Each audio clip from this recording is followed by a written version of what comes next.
우리는 지금 하나님의 백성인 우리를 향한 하나님께서 회복을 시키기 위한 하나님의 열심, 이것을 지금 우리는 보고 있습니다.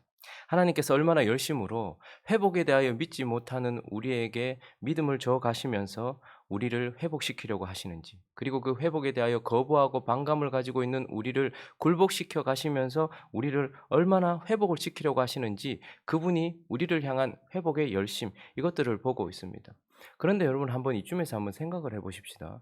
하나님은 왜 하나님의 백성들 완전히 무너져서 이제는 그 누구도 거들떠보지 않는, 자기 스스로도 이제 더 이상 회복에 대한 소망도 버려버린 하나님의 백성들의 회복에 그렇게 열심을 내고 계시는 것입니까?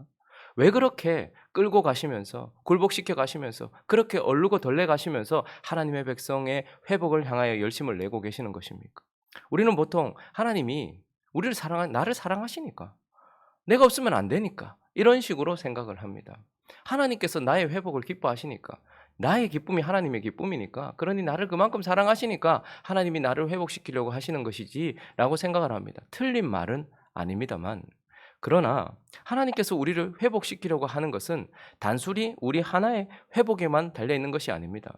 하나님께서 고레스라는 프로그램을 통하여서 이스라엘 백성을 회복시키고, 하나님이 우리 인생 가운데 어떤 수단과 방법을 통하여 우리를 회복시키는 것은, 하나님께서 단지 우리의 회복으로만 끝나는 것이 아니라 그것을 통한 또 다른 무엇인가로 이어지기 때문에 그런 것입니다.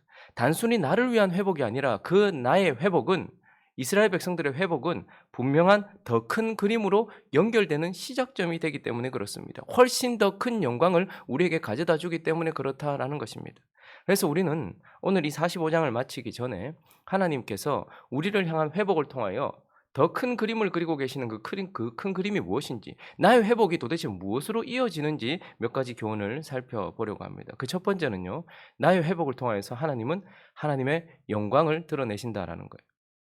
나 하나 회복되고 끝나는 문제가 아니라는 말입니다. 언제나 이스라엘 백성들의 회복은 하나님의 영광을 드러내는 것으로 그렇게 이어진다라는 것입니다. 여러분, 하나님께서 고레스라는 왕을 세우셨죠. 그 이전에 바벨론과 느부갓네살이 강력한 나라로 모든 세상을 통치하고 있었습니다. 그런데 그들이 갑자기 무너지게 되었고, 하나님은 고레스라는 사람을 통하여서 이 모든 세상을 다시 통치하시기 시작했어요. 그런데 그 순간 하나님께서 계속해서 말씀하시는 것이 무엇입니까? 이렇게 한 것이 나다라는 것입니다. 그래서 자신의 영광을, 하나님의 백성의 회복의 시작점에 자신의 영광을 극명하게 드러내고 계시는 것입니다. 그분의 영광, 무엇을 드러내실까요? 그분께서 무엇을 드러내고 계시는 것입니까? 우리 45장 4절과 5절 말씀을 한번 읽어볼까요? 4절과 5절 말씀 읽어보겠습니다. 시작. 나는 여호와라, 나 외에 다른 이가 없나니 나밖에 신이 없느니라.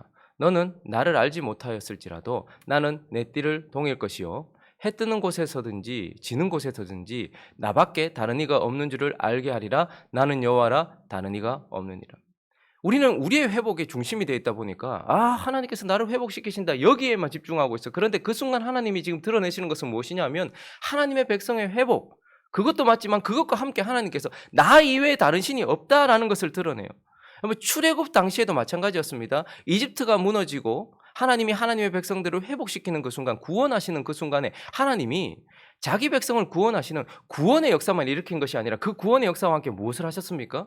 내가 하나님이다라는 것을 열방 가운데 드러내셨단 말입니다. 자신의 능력을 드러내셨다라는 것이죠. 그래서 하나님은 모든 나라가 굴복했던 바벨론이 한순간에 무너지는 것을 보면서, 그것도 고레스라는 왕을 통해서 무너지는 것을 보면서, 그런데 그 순간 하나님이 이미 150년 전에, 한참 전에 내가 고레스를 세울 것이고 그를 통하여 너희를 회복할 것이라고 말씀하셨던 그 하나님의 능력, 바벨론도 한순간에 무너뜨리시는 하나님의 능력을 드러내는 그분의 영광이 그 순간에 드러나는 것이죠.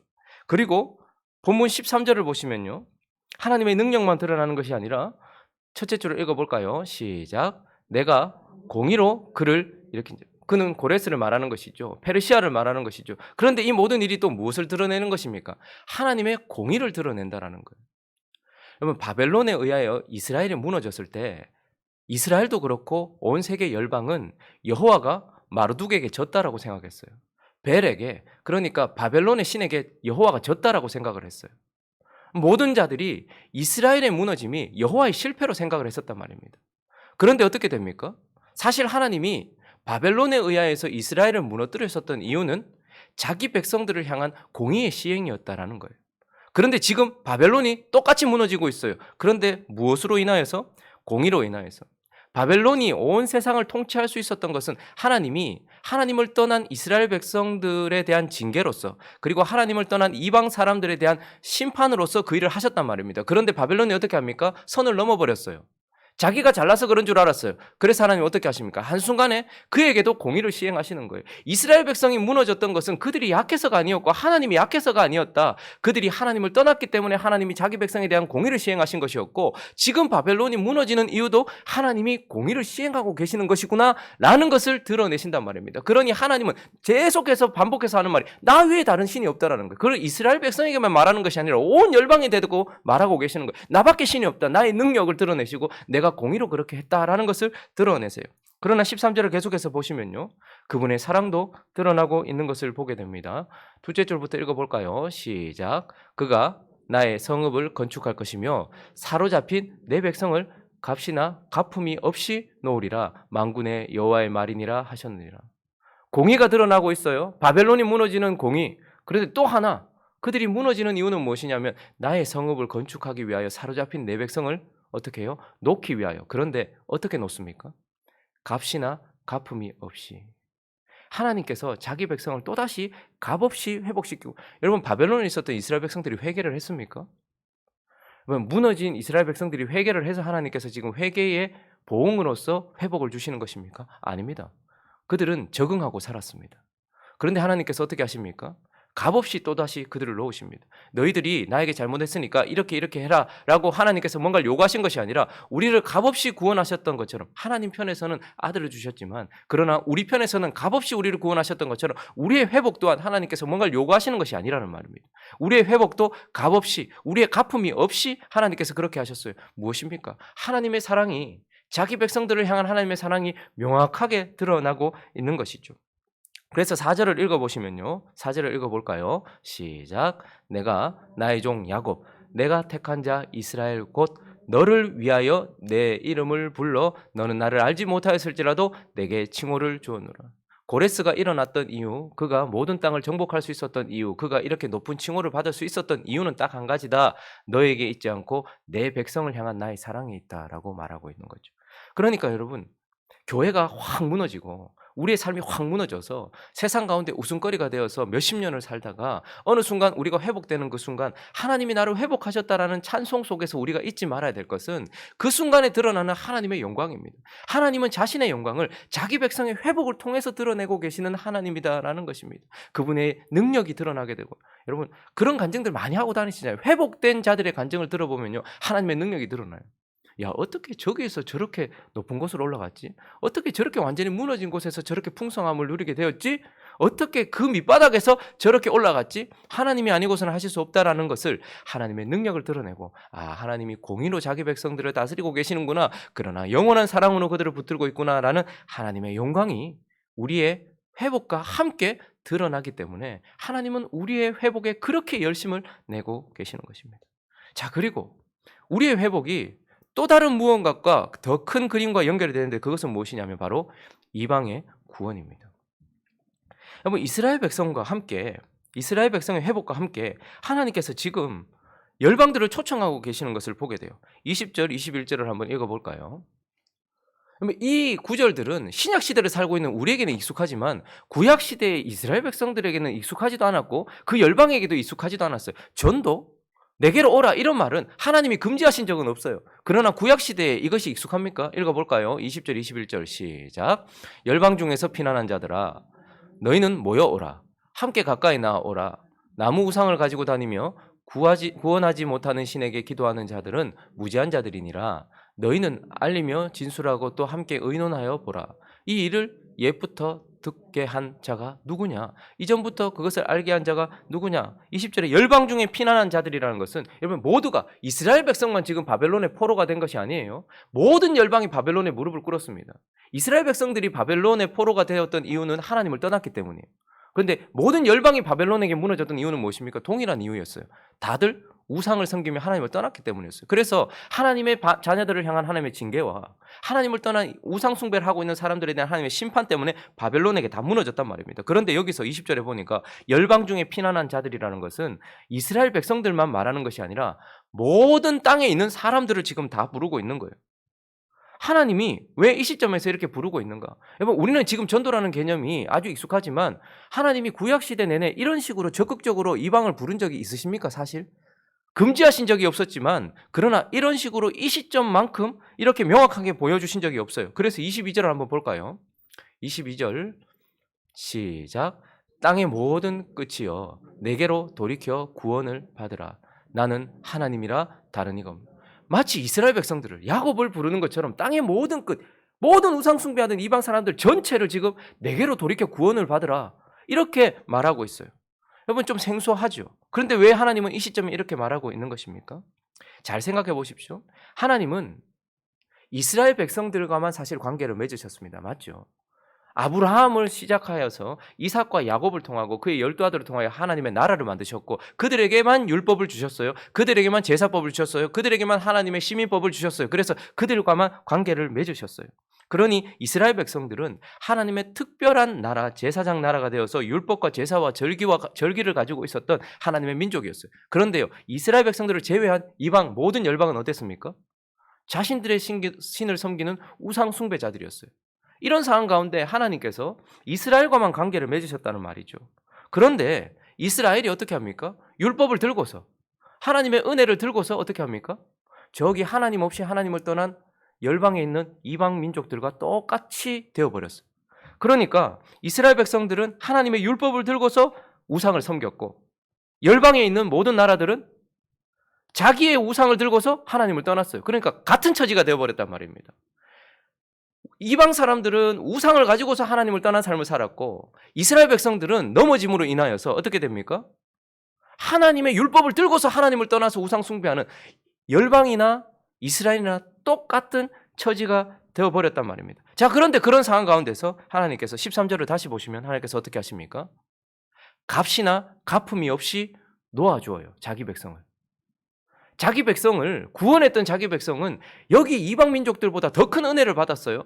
그리고 율법도 들고 있어요. 하나님의 은혜도 받고 있었어요. 그런데도 저기 아무것도 받지 않았던 이방 민족들과 똑같이 우상을 섬겼단 말입니다. 그런데 하나님께서 어떻게 하십니까? 회복을 통하여서 값이나 갚음이 없이 그들을 놓아주는 값없는 은혜로 그들을 다시 회복시켜 주시는 은혜를 주셨단 말입니다. 그래서 이제 어떻게 하시는 거예요? 동일한 처지에 있는 이방 민족에게도 이제 적극적으로 하나님이 똑같은 은혜로 그들을 부르고 계시는 시점이 바로 하나님의 백성들이 무너지고 회복되는 그 시점이란 말입니다. 여러분, 우리의 넘어짐이 하나님 없이 우상 숭배를 하는 자들의 회복의 시작점이 된다는 것을 우리는 기억해야 돼요. 그래서 로마서 11장 11절과 12절은 이렇게 말하고 있어요. 그러므로 내가 말하노니 그들이, 여기서 말한 건 유대인들이에요. 넘어지기까지 실족하였느냐? 그럴 수 없느니라. 그들이 넘어짐으로 구원이 어떻게 되는 거예요? 이방인에게로 이르러 이스라엘로 시기나게 함이니라. 그들의 넘어짐이 세상의 풍성함이 되며 그들의 실패가 이방인의 풍성함이 되었다. 이게 무슨 말입니까? 하나님은 오직 사실 이스라엘 백성들과만 관계를 맺으셨어요. 그런데 그들이 하나님이 주신 율법과 하나님의 은혜를 들고서 저기 하나님 없는 이방 백성들하고 똑같이 살았어요. 그러니까 똑같은 처지에 놓이게 됐다는 것이죠. 그런 처지에 있는 이스라엘 백성들을 자비하심으로 아무런 값 없이 다시 회복시켜 주시는 하나님의 은혜를 그들에게 보이시면서 하나님 뭐 하시는 거예요? 이제 이방도 똑같은 은혜로 그들을 회복시켜 주시는 하나님의 자비를 보여주고 계시는 것입니다. 그래서 하나님은 땅의 모든 끝이여 라고 말하면서 이제 똑같은 처지에 있었던 이스라엘 백성들을 값없이 구원해 주신 것처럼, 회복시켜 주시는 것처럼 저기 이스라엘 백성들이 아닌 이방 민족들도 다시 부르시면서 그들의 회복을 적극적으로 시작하고 계시는 거예요. 여러분, 저와 여러분이 무너졌다가 다시 회복되면 어떤 일이 일어날까요? 우리가 무너졌어요. 그러면 그 순간부터 하나님께서 우리 주변에 있는 사람들을 회복시키기 시작하신다라는 거예요. 적극적으로 그때부터 저기 있었던 이방 민족들을 향한 하나님의 은혜의 시행이 그때부터 열려지게 되고, 그래서 나의 회복이 저기 있는 이방 사람들, 내 주변에 있는 사람들의 회복의 문을 열게 된다라는 것입니다. 그리고 마지막으로 한 가지 더 살펴볼까요? 우리의 회복이 또 무엇이라는 어떤 큰 그림과 연결되는가? 그것은 바로 우리의 사명의 회복입니다. 사명의 회복. 오늘 본문 말씀 24절과 25절을 한번 읽어볼까요? 시작. 내게 대한 어떤 자의 말에 공의와 힘은 여호와께만 있나니 사람들이 그에게로 나아갈 것이라. 무릇 그에게 노하는 자는 부끄러움을 당하리라. 자, 공의와 힘은 여호와께만 있다라고 선포해요. 자, 이제는 모든 공의와 힘은 여호와께 있어서 이스라엘 백성들, 아브라함의 족속들만 하나님께서 건져주시고 구원해주시고 회복시켜주신다고 하셨는데, 그런데 지금 그들에게 값없이 회복시켜주심으로써 그들에게 주었던 은혜를 이방 민족에도 주시면서 이제 누구든지 여호와께 무릎을 꿇고 그를 시인하며 공의와 힘은 여호와께만 있다고 말하면서 자기의 모든 것을 맡기고 여호와를 의지하는 모든 자들에게 그에게 나갈지라 라고 말하면서 그에게 노하는 자는 부끄러움을 당하겠지만, 그러나 25절 이스라엘 자손은 다 여호와로 말미암아 의롭다함을 얻고 자랑하리라 하느니라. 저기서 이스라엘 자손은 1차적으로는 진짜 이스라엘 아브라함의 자손들을 말하는 것이지만 영적인 이스라엘을 이제 말하는 것입니다. 이방인이라도 여호와께 무릎을 꿇고 이방인이라도 그를 주로 시인하는 자는 여호와로 말미암아 의롭다함을 얻어서 구원을 얻게 될 것이다 라고 말하고 있는 것이죠.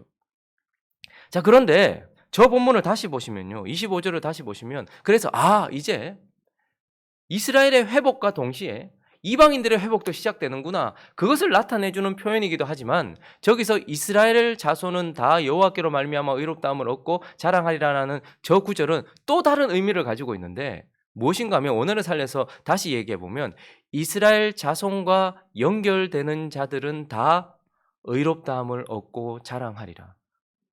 그러니까 이 말은 무엇이냐면, 이방인이라도 여호와로 말미암아 의롭다함을 얻을 수 있게 되었다라는 것을 말하기도 하고, 그러나 그 통로가 뭐냐면 이스라엘 자손과 연결돼요. 그러니까 회복을 받은 하나님의 백성들에 의하여서 그들의 선포와 그들의 어떠함을 통하여서 그들이 구원을 얻게 된다라는 것을 말하면서, 하나님의 백성들이 회복되는 동시에 하나님의 백성들은 이제 그들에게 주어진 사명, 열방에 있는 사람들을 살리는 사명과도 연결되어진다라는 것을 우리에게 말해주고 있어요. 그래서 이사야서 43장 10절과 12절은 하나님께서 우리에게 계속 이렇게 말씀하고요. 무너졌던 그들인데 회복되면 어떻게 될 것인가, 그리고 하나님이 여전히 그들을 어떻게 보고 계시는가를 우리에게 보여주고 있는데, 중요한 단어가 있으니까 무엇인가 생각하시면서 10절부터 12절을 읽어보겠습니다. 시작. 나 여호와가 말하노라. 너희는 나의 증인, 나의 종으로 택함을 입었나니 이는 너희가 나를 알고 믿으며 내가 그인 줄 깨닫게 하려 함이라. 나의 전에 지음을 받은 신이 없느니라. 나의 후에도 없으리라. 나 곧 나는 여호와라. 나 외에 구원자가 없느니라. 내가 알려주었으며 구원하였으며 보였고 너희 중에 다른 신이 없었나니 그러므로 너희는 나의 증인이요 나는 하나님이니라. 여호와의 말씀. 어떤 단어가 보이십니까? 증인. 여러분, 이건 새로운 사명을 부여하시는 것이 아니라 원래 이스라엘 백성들의 사명이었어요. 하나님이 아브라함을 부르신 이유, 하나님이 야곱 족속을 통하여서 이스라엘이라는 나라를 만드신 이유가 사실은 증인되기 위해서였어요. 그러나 그들은 증인이 아니라 빛을 잃어버렸고 맛을 잃어버린 소금이 되어버렸죠. 그래서 그들의 사명도 완전히 다 잊혀져 버렸고 무너져 버렸어요. 그런데 하나님은 여전히 그들을 보고 증인이라고 말하고 있어요. 그러면서 그들이 회복되는 시점에 너희는 나의 증인이다라고 말해요. 그래서 이 순간부터 그들이 지금 주어지는 새로운 사명이 아니라 원래부터 가지고 있었던 그 사명이 실질적으로 시작되어지고 실질적으로 역사하게 되는 삶으로 이어지게 하기 위해서 하나님께서 지금 우리를 그렇게 만들고 계신다는 거예요. 여러분, 제자들을 한번 생각해 보십시오. 예수 그리스도와 3년이나 같이 있었습니다. 예수 그리스도와 동행했어요. 그러나 그들은 마치 자기의 그 삶이 무너졌던 구약시대 이스라엘 백성들처럼 그들 또한 결국은 하나님을 버렸어요. 예수님을 버렸어요. 실패했단 말입니다. 그리고 돌아가 버렸어요. 그런데 그들을 어떻게 하십니까? 찾아가셔서 그들을 얼루시고 덜레시고 그들을 굴복시켜가면서 또다시 그들을 어떻게 하십니까? 베드로를 회복시키시고 12제자를 회복시키시고 무너져 있었던 그들을 회복시키시고 나중에는 어떻게 하십니까? 그의 영을 그들 속으로 부어 넣어주셔서 오순절을 지나게 하시더니 그들이 완전히 회복되고 나서부터 어떻게 되는 것입니까? 그들이 증인으로 살아가기 시작해요. 주님께서 그들의 이름을 부르신 순간부터 그들은 증인이었지만 사실 그들은 무너졌단 말입니다. 그런데 그들이 회복되는 그 시점부터 그들이 실질적인 증인이 되어서 살아가는 삶이 열려지는 순간이 바로 그들의 회복이다라는 것이죠. 말씀을 정리하겠습니다. 무너진 이스라엘의 회복은 무너진 나의 회복은 내가 생각하는 것보다 훨씬 더 큰 그림의 시작점이고 한 조각에 불과한 것입니다. 내가 회복될 때, 그래서 회복은요, 이스라엘 백성들, 하나님의 백성들, 저와 여러분들의 회복은 큰 그림의 시작점이요, 큰 그림의 한 조각으로서 모든 것들을 이루는 그 지점이 되어진다는 것입니다. 결국 저와 여러분이 거룩하게 회복되어짐으로써 우리를 향한 하나님의 목적도 이루어지는 거예요. 우리가 회복되는 그 순간 하나님을 영화롭게 하는 것입니다.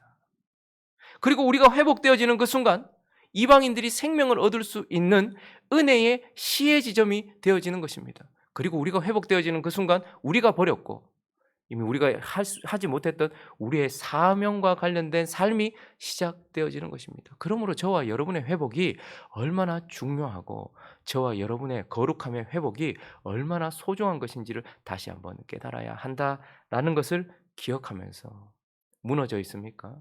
아니면 그대로 머물러 있습니까? 퇴보하였습니까? 하나님은 우리의 회복을 바라고 계시고 명하고 계십니다. 우리의 회복이 얼마나 큰 그림의 영광을 드러내는지를 바라보면서 하나님, 나를 회복시켜 주셔서 나의 회복을 통하여 하나님의 영광을 드러내시고 나의 회복을 통하여 하나님 영화롭게 되기를 원합니다. 하나님, 나를 회복시키심으로 말미암아 내게 주셨던 그 은혜와 그 자비를 통하여서 이방 내 옆에 있는 자들을 회복시키시는 일을 이제 시작하시고 그 일에 나를 사용하시는 증인된 삶을 살아가게 하소서라고 고백하는 저와 여러분 되시기를 예수 그리스도의 이름으로 축원합니다.